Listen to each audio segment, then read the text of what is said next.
Hello students, today we are starting or continuing our exercise number 4.5 from question number 17. बहुत ही जल्दी exercise होगी और आपको न्यू एक्सरसाइज बताई जाएगी। क्वेश्चन नंबर 17 में हमें ये कहा गया है let A B a non singular square matrix of order 3 cross 3। A B a non singular square matrix of order 3 cross 3। तो let A will be equal to A11, A12, A13, A21, A22, A23, A31, A32, A33. A be a square non-singular matrix of order 3 cross 3 is here. Then we have to find the value of adjoint of A.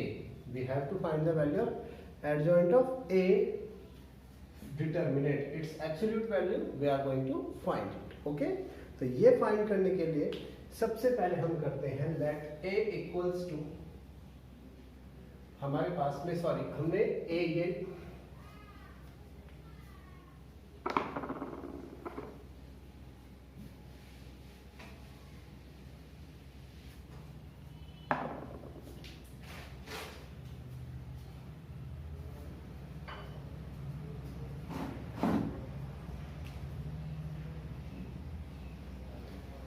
Hello students, so today we are continuing our exercise 4.5 from question number 17. In question number 17, what is given to me, A is a non-singular square matrix of order 3 cross 3. क्या दिया है हमें? A is a non-singular square matrix of 3 cross 3. A एक non singular square matrix of 3 cross 3। तो हमें find करना है then the value of adjacent of A, then the value of the adjacent of A is equal to, since it is an optional question तो इसमें 3-4 options भी दिए हुए हैं। तो सबसे पहले इसके लिए मुझे adjoint of A निकालना पड़ेगा और adjoint of A निकालने के लिए हमें कोई मैट्रिक्स लेना पड़ेगा A। तो हम क्या मानते हैं, since A is a non singular square matrix of 3 cross 3, तो हम कहते हैं late A equals to A11, A12, A13, A21, A22, A23, A31, A32, A33। हमारे पास में एक मैट्रिक्स ये है, लेकिन हमें सबसे पहले फाइंड करना है एडजॉइंट ऑफ ए। तो एडजॉइंट ऑफ ए लेने के लिए मैंने कहा लेट इट्स कोफैक्टर्स आर, तो factors are A11, A12, A13, A21, A22, A23 and A31, A32, A3।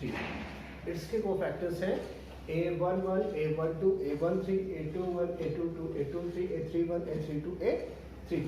So adjoint of A is equal to होगा A11, A12, A13, A21, A22, A23, A31, A32, A33 और इसका हो जाएगा transpose. Transpose का मतलब अब Ross और columns interchange हो जाएंगी। तो इसका मतलब है ये लिखा जाएगा A11, A12, A13, A21, A22, A23, A31, A32, A33। अभी स्टूडेंट्स आगे सॉल्व करने के लिए ट्रिक है, हम इसको मल्टीप्लाई करेंगे ए के साथ में, इस मैट्रिक्स को किसके साथ मल्टीप्लाई करेंगे? ए के साथ। Now a dot adjoint of a, ये हमें करना पड़ेगा। ए और एडजॉइंट ऑफ ए का प्रोडक्ट करना पड़ेगा।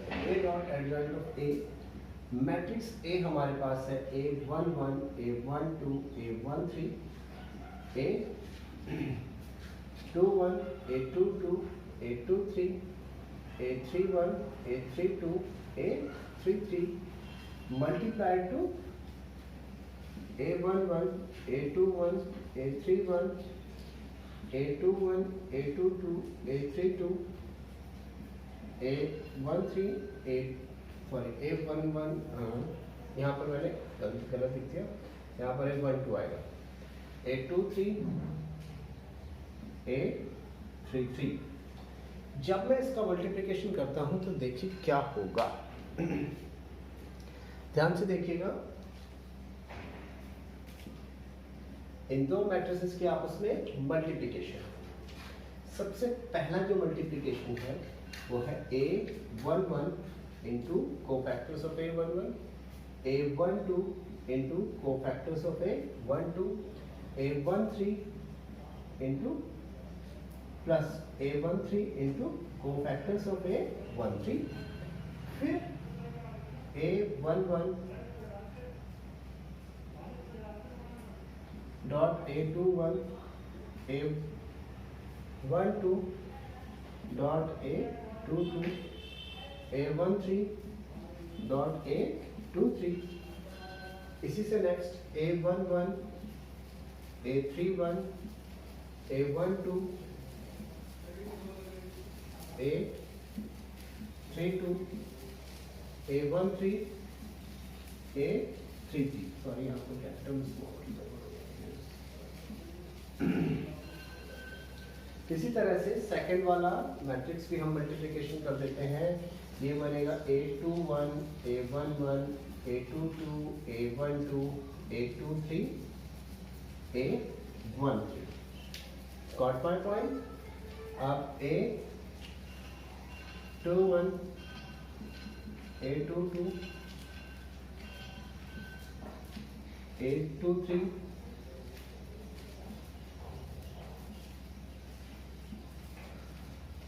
नेक्स्ट बन रहा है A21, A31, A22, A32, A23, A3, A31, A11, A32, A12, A33, A13। इसके बाद next A31, A31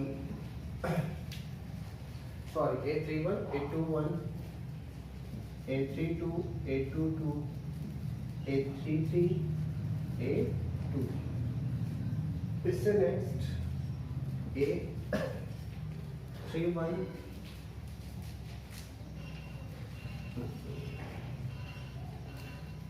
A31, A31, A232, A32 and A33 into capital A33। इसका मल्टीप्लिकेशन ये आया। अब स्टूडेंट्स एक चीज बहुत ध्यान से देखिएगा, आगे A dot adjoint of A is equal, यहाँ पर ध्यान दीजिए, A11 उसका कोफैक्टर A11, A12 उसका कोफैक्टर A12, A13 उसका कोफैक्टर A13। ये होगी value of the determinant A। अगर हम value of the determinant A निकालते हैं तो देखिए A11 उसके बाद उसके कोफैक्टर्स ये बनता है, A12 उसके बाद ये कोफैक्टर्स सॉल्व करके जो आएंगे, A13 उसके बाद में ये कोफैक्टर्स जो सॉल्व करके आएंगे। तो ये जो वैल्यू बन जाएगी ये बन जाएगी वैल्यू ऑफ डिटर्मिनेंट A। बाकी ये डिफरेंट है, A11, A12, A22 इनमें कुछ भी सेम नहीं है, ना रो ना कॉलम। तो इनकी वैल्यू हो जाएगी 0, यहाँ पर भी वैल्यू हो जाएगी 0, सिमिलरली यहाँ पर वैल्यू हो जाएगी 0, यहाँ पर वैल्यू है ये, यहाँ पर वैल्यू होगी 0, यहाँ पर वैल्यू 0, यहाँ पर वैल्यू डिटर्मिनेंट ऑफ A, और यहाँ पर जो वैल्यू आ जाएगी, और यहाँ पर वैल्यू आएगी 0, और यहाँ पर वैल्यू आ जाएगी डिटर्मिनेंट ऑफ A। तो A dot adjoint of A हमारे पास ये आ जाता है। Now A dot adjoint of A को अगर हम डिटर्मिनेंट में निकालना चाहें, अगर मैं इसका डिटर्मिनेंट निकालना चाहता हूँ तो ये आ जाएगा determinant value of A 0 0 0 A 0 0 0 A। A dot adjoint of A इसकी जो इसका a dot adjoint of a जो है इसकी प्रॉपर्टी होती है determinant of A into adjoint of a, और जब मैं इसको सॉल्व करूंगा तो ये आ जाएगा एब्सोल्यूट वैल्यू ऑफ ए का whole. Now dividing both sides by a absolute value of a, absolute value of a से बोथ साइड्स डिवाइड कर देंगे,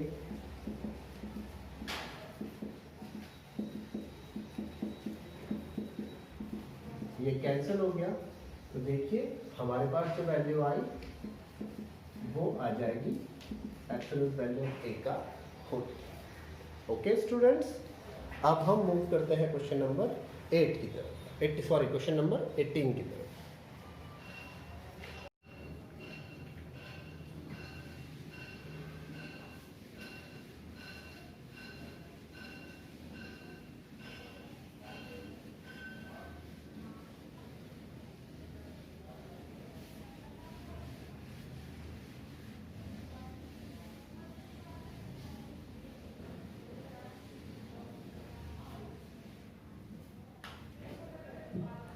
अब इसके बाद students question number 18, question number 18 हमें क्या कह रहा है? क्वेश्चन नंबर 18 है if a is an invertible matrix of two order 2 cross 2, मतलब उसका इन्वर्स निकाला जा सकता है। Then the determinant of a inverse is equal to, then हमें फाइंड करना है डिटर्मिनेंट ऑफ ए इन्वर्स, ये फाइंड करना है। If a is a determinant invertible matrix of order 2 cross 2, तो सबसे पहले हमारे पास एक डिटर्मिनेंट ऑफ ए है which is not equal to 0, क्योंकि इन्वर्टेबल मैट्रिक्स है। एक बात आपको बता दूं मैं, जिन मैट्रिक्स के इन्वर्स निकाले जा सकते हैं उनकी एब्सोल्यूट वैल्यू कभी भी 0 नहीं होती, जिनके इन्वर्स एग्जिस्ट करेंगे उनकी एब्सोल्यूट वैल्यू 0 नहीं होगी। तो इसका मतलब है ए इन्वर्स एग्जिस्ट, अगर डिटर्मिनेंट ऑफ ए की वैल्यू 0 नहीं है तभी ए इन्वर्स एग्जिस्ट करेगा। अब हम आपके सामने लिखते हैं आइडेंटिटी मैट्रिक्स आई, और आइडेंटिटी मैट्रिक्स आई को लिख सकते हैं A dot absolute value of A dot A inverse. अब फिर से इसे ब्रेक करता हूँ, absolute value of A into absolute value of A inverse is equal to identity matrix. अब dividing both sides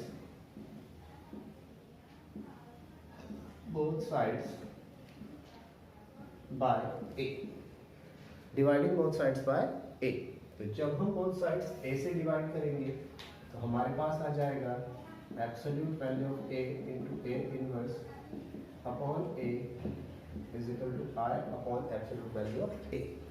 so a inverse will be equal to identity matrix upon A. So I think answer B is correct. Okay. अब students, अब next exercise शुरू करेंगे which is exercise 4.6.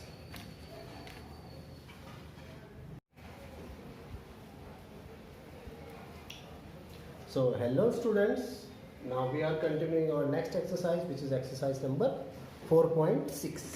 सबसे पहले इसके हमारे पास 6 questions हैं जिनमें हमें क्लासिफाई करना है the following system of equations are consistent और इनकंसिस्टेंट। ये हमें क्लासिफाई करना है कि सिस्टम कंसिस्टेंट है या इनकंसिस्टेंट है।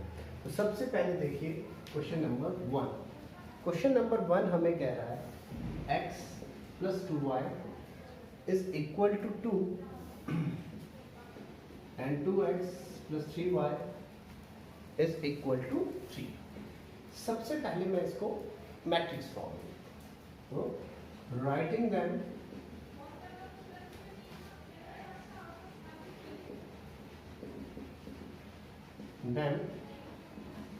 इन the form of ax is equal to b। किस फॉर्म में? ax equals to b। a में आएंगे दोनों इक्वेशंस के कोएफिशिएंट्स which is 1, 2, 2, 3। x में आएंगे इसके variables which are x and y। Is equal to B. ये होगा 2 और 3। अब आप कहेंगे स्टूडेंट्स कि आपने सर इसे कैसे लिखा है ऐसे, तो आप अगर इसे सॉल्व करते हैं तो देखिए क्या बनता है, x बन जा x प्लस 2y, तो इक्वेशन बनेगी x बन जा x plus 2y and x plus 2y is equal to कितना आ जाएगा 2। अगर नीचे की इक्वेशन को सॉल्व करेंगे 2 into X plus 3 into Y, और वो किसके इक्वल है 3 के, तो हमारे पास दो इक्वेशन से आ गई। मैंने इसको ए एक्स इक्वल्स टू बी की फॉर्म में लिख दिया। अब सबसे पहले जो हमें करना है वो फाइंड करनी है the value of determinant a. The value of determinant a, value of determinant a हो जाएगी 1 2 2 3। जब मैं इसे सॉल्व करता हूँ 3 बन जा 3 negative 1। It means if value of determinant A is not equals to 0 है, इसका मतलब यहाँ पर होगा यूनिक सॉल्यूशन और इक्वेशन हो जाएगी कंसिस्टेंट। अगर value of the determinant is equal to 0 होगा तो ये आ जाएगा इनकंसिस्टेंट। ओके, तो देखिए जरा एक इनकंसिस्टेंट वाला भी देख लेते हैं।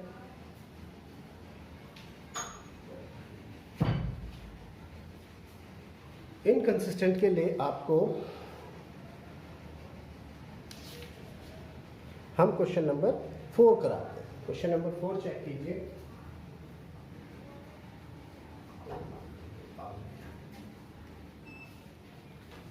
इन क्वेश्चन नंबर 4 ये स्लाइटली डिफरेंट भी है, इसलिए आप क्वेश्चन नंबर 4 करा देंगे। क्वेश्चन नंबर 4 हमें क्या कह रहा है, एक इक्वेशन है x plus Y plus Z equals to 1 and 2x plus 3y plus 2z equals to 2। इससे नेक्स्ट इक्वेशन है ax plus ay plus 2az, ax plus ay plus 2az is equal to 4। हमें सबसे पहले इसे किस फॉर्म में लिखना है, ax प्लस by। लेकिन ये करने से पहले मैं इक्वेशन जो थर्ड है इसमें कुछ चेंज कर देता हूँ।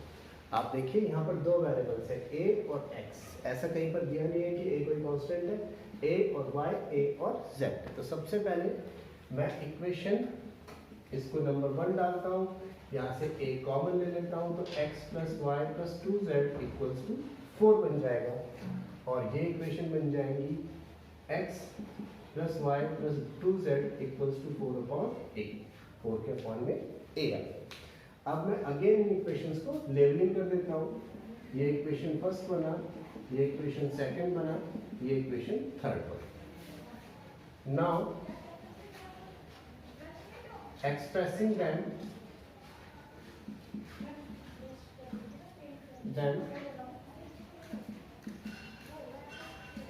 in the form of ax is equal to b, इस फॉर्म में लिखना है ax is equal to b। तो a में तो आएंगे कोएफिशिएंट्स which are 1 1 and 1, इसमें आ जाएगा 2 3 and 2 and 1 1 and 2। x में आ जाएगा x y z, और हमारे पास जो b है इसमें आ जाएगा 1 2 and 4 upon a। Again check करने के लिए कि ये कंसिस्टेंट है या इनकंसिस्टेंट है, हम क्या करेंगे, value of the determinant a निकाल देंगे। सबसे पहले अपने a को लिख लीजिए। a हमारे पास है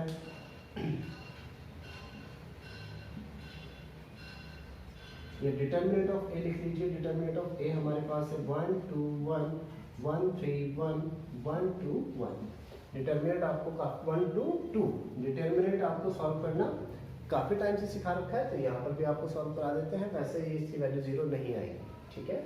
देखिए फिर भी हम कर देते हैं c2 tends to c2 minus c1 and c3 tends to c3 minus c2। जैसे ही मैं ये करता हूँ तो फर्स्ट कॉलम ऐसे ही है, c2 minus c1 1 minus 1 0, 3 minus 2 1 1 minus 1 0 1 minus 1 0, यहाँ पर आएगा -1 और यहाँ पर आएगा 1। अब हम अगर इसे ओपन करते हैं तो 1 के साथ आ जाएगा 1 0 माइनस 1 1।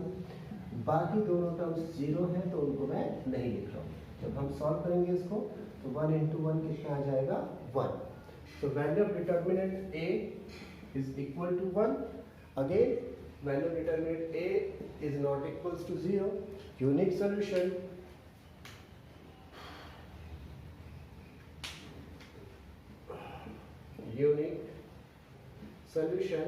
or equation is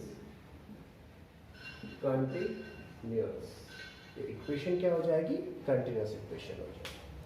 अब इसके बाद अगर इक्वेशन मॉडुलस ऑफ, आपको अगेन रिपीट करा रहा हूँ मैं, अगर value of the modulus of A is equal to 0 आ जाता है तो वो इनकंसिस्टेंट हो जाएगा, और अगर modulus of A is not equals to 0 है तो वो क्या हो जाएगा? कंटिन्यूस हो जाएगा, सॉरी कंसिस्टेंट हो जाएगा। कंटिन्यूस में इक्वेशन इज कंसिस्टेंट।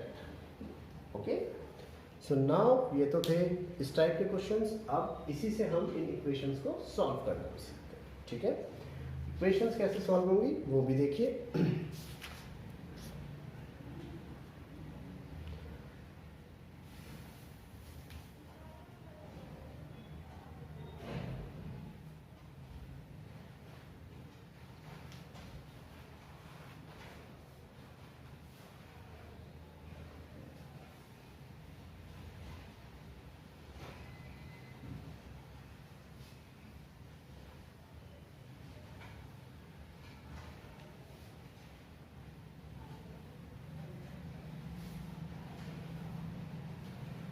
अब यहाँ देखिए क्वेश्चन नंबर 7 से लेकर 14 तक सेम क्वेश्चंस हैं। क्वेश्चन नंबर 7 देखिए पहले, solve the following system of linear equations by using matrix method. तो देखिए 7th क्वेश्चन हमारे पास है 5x + 2y = 4। 5x + 2y = 4 and 7x + 3y = हमारे पास है 5। हमें कौन सा मेथड यूज करना है इसमें? Matrix method. आप जानते हैं दो इक्वेशंस को सॉल्व करने के लिए हमारे पास कौन कौन से मेथड है? सब्स्टिट्यूशन मेथड है, क्रॉस मल्टीप्लिकेशन मेथड है, एलिमिनेशन मेथड है, और अब एक नया मेथड आ गया है, उसे कहेंगे हम मैट्रिक्स मेथड। और इस मैट्रिक्स मेथड से मैं इक्वेशंस को सॉल्व करूंगा। तो सबसे पहले इनको मैं लिख देता हूँ, writing in the form of ax = b। किस फॉर्म में लिख देता हूँ? ax = b फॉर्म में। तो अगर यहाँ पर a की वैल्यूज है 5, 2, 7, 3, x की वैल्यूज है x और y, और b की वैल्यूज है 4 और 5, ठीक है? ax = b इस फॉर्म में आ गया। अब देखिए जरा, अगर मैं इक्वेशन फर्स्ट को, आप ध्यान से देखिएगा, multiplying equation first by a inverse, equation first को किससे मल्टीप्लाई करते हैं? a इनवर्स से। तो इधर आया a inverse into ax = b, यहां पर भी a इनवर्स, सॉरी दोनों साइड मैंने a इनवर्स से मल्टीप्लाई कर दिया। आप देखिए a इनवर्स से a कैंसिल, आइडेंटिटी मैट्रिक्स, और a इनवर्स b, या फिर x = आ जाएगा a इनवर्स b। यानी अगर हमें x की वैल्यू फाइंड करनी है, x और y की वैल्यू फाइंड करनी है, तो हमें पहले a इनवर्स फाइंड करना होगा, और उस a इनवर्स की प्रोडक्ट करनी पड़ेगी b के साथ। सबसे पहले a इनवर्स फाइंड करना होगा, उस a इनवर्स की वैल्यू फाइंड करनी, उसकी प्रोडक्ट करनी पड़ेगी b के साथ। तो a इनवर्स आपको फाइंड करना बहुत अच्छे से आता है, नहीं आता है, भूल गए हैं तो एक बार और देख लीजिए। सबसे पहले कोफैक्टर्स निकालिए, a11 to the power 1 + 1, first raw and first column missing हो गया, a11 आ गया हमारे पास में 3। a11 के बाद a12 आ जाइए, -1 to the power 1 + 2, first raw second column missing 7, ये वैल्यू आ जाएगी -7, a21 -1 to the power 2 + 1, second raw first column missing हो गया, 2 हो गया, तो a21 आ गया -2, a22 -1 to the power 2 + 2, second raw second column minus, ये आ गया 5, तो ये हमारे पास ये आ जाता है। अब हम एडजॉइंट ऑफ a निकाल लेते हैं। एडजॉइंट ऑफ a, स्टूडेंट्स इस बार मैं डायरेक्ट एडजॉइंट ऑफ a लिख रहा हूँ, ट्रांसपोज करने के बजाय उसको कॉलम में लिख देता हूँ। पहले से ही ट्रांसपोज करके लिख देता हूँ, मतलब A11 A12 A21 A22।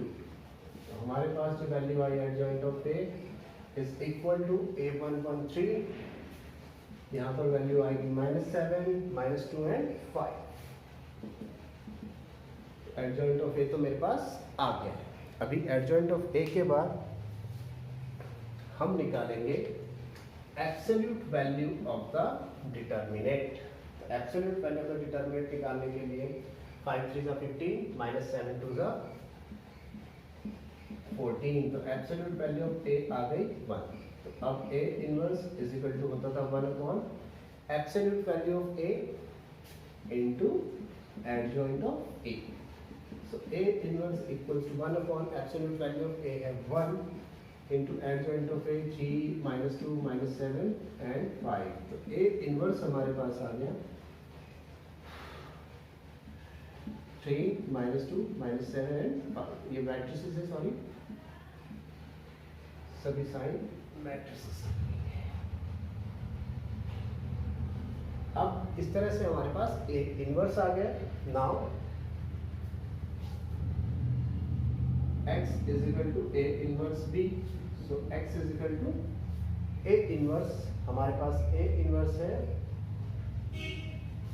3 -7 -2 and 5 और B है हमारे पास में 4 and 5। तो मल्टीप्लिकेशन कीजिए, x is equal to 3 into 4 -2 into 5 -7 into 4 plus 5 into 5। या x आ गया 4 2 12 -10 2 7 4 28 माइनस का 3 और x की वैल्यू है ये जो x है ये क्या रखा हुआ है, small x and 1 is equal to 2 and -3। फिर से कंपेयर करेंगे, we have x equals to 2 and y equals to -3। So students, मुझे नहीं लगता कि अब question number 7th 8th 9th 10th तक कोई भी प्रॉब्लम आपको होनी चाहिए, ठीक है। इसके